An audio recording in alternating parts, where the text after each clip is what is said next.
29,000 ಓಡಿದೆ vehicle. Customer complaint ಬಂದು running ಟೈಮ್ನಲ್ಲಿ ಆಫ್ ಆಗ್ತಿದೆ ಗಾಡಿ. ಆಫ್ ಆದರೆ 10 ನಿಮಿಷ 15 ನಿಮಿಷ ಬಿಡಬೇಕು, ಇಲ್ಲ ಹಾಗೆ ಸ್ಟಾರ್ಟ್ ಮಾಡಿದ್ರೆ ಸ್ಟಾರ್ಟ್ ಆಗಲ್ಲ. 10 ನಿಮಿಷ 15 ನಿಮಿಷ ಬಿಟ್ಟು ಸ್ಟಾರ್ಟ್ ಮಾಡಿದ್ರೆ ಸ್ಟಾರ್ಟ್ ಆಗುತ್ತೆ ಅಂತ ಹೇಳ್ತಿದ್ದಾರೆ. ಇಲ್ಲಿ ನೋಡಿ ಇದ್ರದ್ದು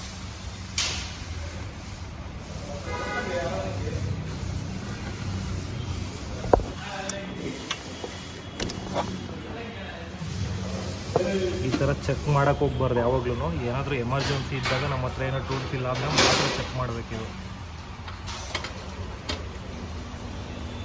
ನೋಡಿ ಫ್ಯೂಲ್ ಪ್ರೆಷರೇ ಬರ್ತಾ ಇಲ್ಲ, ಇದು ತುಂಬ ಕಡಿಮೆ ಬರ್ತಿದೆ.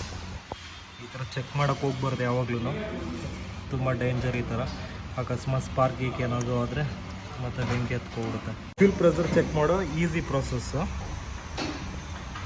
ನೋಡಿ ಇವಾಗ ಜಗ್ ತೊಗೊಳ್ಳಿ, ಇದು ಡಿಸ್ಕನೆಕ್ಟ್ ಮಾಡಿ.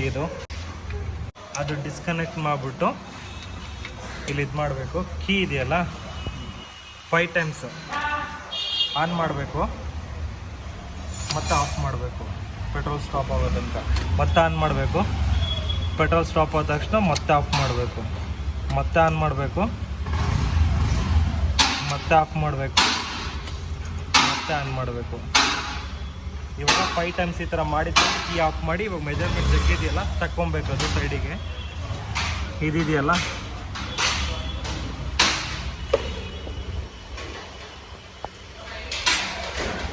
ಈ ಟೈಮ್ನಲ್ಲಿ ಏನು ಮಾಡಬೇಕಂದ್ರೆ ಫ್ಯೂಲ್ ಫಿಲ್ಟರ್ನ ಕಂಪಲ್ಸರಿ ಚೇಂಜ್ ಮಾಡಬೇಕು.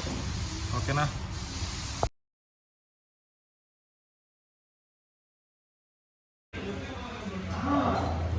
ನೋಡಿ ಫ್ಯೂಲ್ ಫಿಲ್ಟರ್ ಹಾಕಿದ್ಮೇಲೆ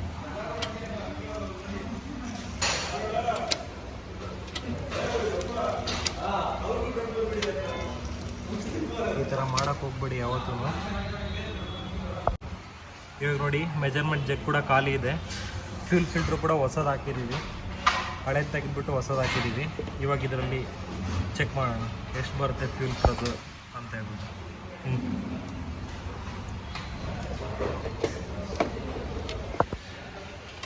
ಆನ್ ಮಾಡಬೇಕು, ಸೇಮ್ ಪ್ರೊಸೆಸ್ಸು. ಆಫ್ ಆದ್ಮೇಲೆ ಮತ್ತೆ ಆಫ್ ಮಾಡಬೇಕು, ಮತ್ತೆ ಆನ್ ಮಾಡಬೇಕು. 5 ಟೈಮ್ಸ್ ಮಾಡಬೇಕಿದೆ ಥರ. 2 ಟೈಮ್ ಆಯಿತು, ಇದು 3ನೇ ಟೈಮು, 4ನೇ ಟೈಮು, 5ನೇ ಟೈಮು. ಇವಾಗ ಬಂದು ನಮಗೆ 100ಇಂದ 120 ml ತನಕ ಬರಬೇಕು, 120-150 ತನಕ ಬರಬೇಕು.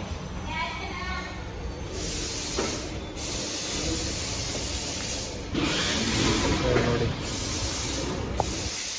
100 ml ಬಂದಿದೆ. ಇವಾಗ ಒಂದು 80ಇಂದ 120 ml ತನಕ ಬರಬೇಕು. ಒಂದೊಂದು ಗಾಡಿಗೆ ಒಂದೊಂದು ಇರುತ್ತೆ. ಇದು ಆಕ್ಟಿವ್ 125 ನೋಡ್ಕೊಂಡು ಇದು ಮಾಡ್ಕೋಬೇಕು.